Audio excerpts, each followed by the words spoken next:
होनी थी, लेकिन एक मछली ने सारा खेल बिगाड़ दिया। बच्चों ने पूछा, ऐसा क्या हुआ था माँ? पिशाचिनी ने कहा, राजा ने सिर्फ इस कारण व्यापारी को फांसी की सजा सुना दी क्योंकि वह रानी को देख रहा था, जबकि रानी स्वयं बहुत अधर्मी है। उसके आसपास जितनी भी दासियां हैं वे सभी स्त्रियां नहीं बल्कि स्त्री के वेश में पुरुष हैं और सबका रानी से अवैध संबंध है। एक दिन राजा ने रानी को नगर कोतवाल के साथ देख लिया। यह दृश्य देखते ही राजा को ऐसा प्राणघातक आघात लगा कि उसकी छाती फट गई और वह वहीं मर गया।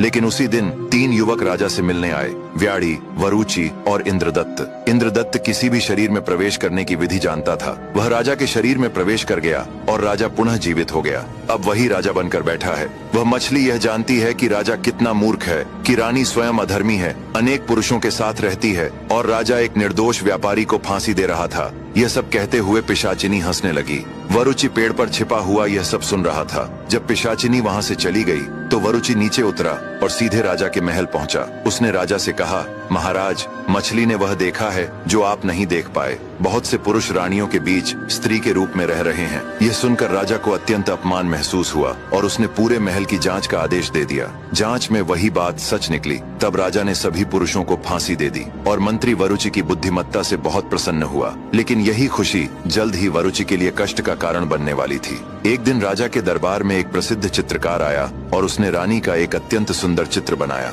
चित्र देखकर राजा बहुत प्रसन्न हुआ और उसे महल में लगवा दिया। जब मंत्री वरुचि की नजर उस चित्र पर पड़ी तो उसे उसमें कुछ कमी दिखाई दी। उसने रंग ब्रश उठाया और रानी की कमर पर, जहाँ करधनी होती है, नाभि के पास एक तिल बना दिया, ठीक वैसा ही जैसा रानी के शरीर पर था। शाम को जब राजा शिकार से लौटा तो उसने चित्र में किया गया बदलाव देखा। रानी की कमर के पास बना तिल देखकर वह चौंक गया।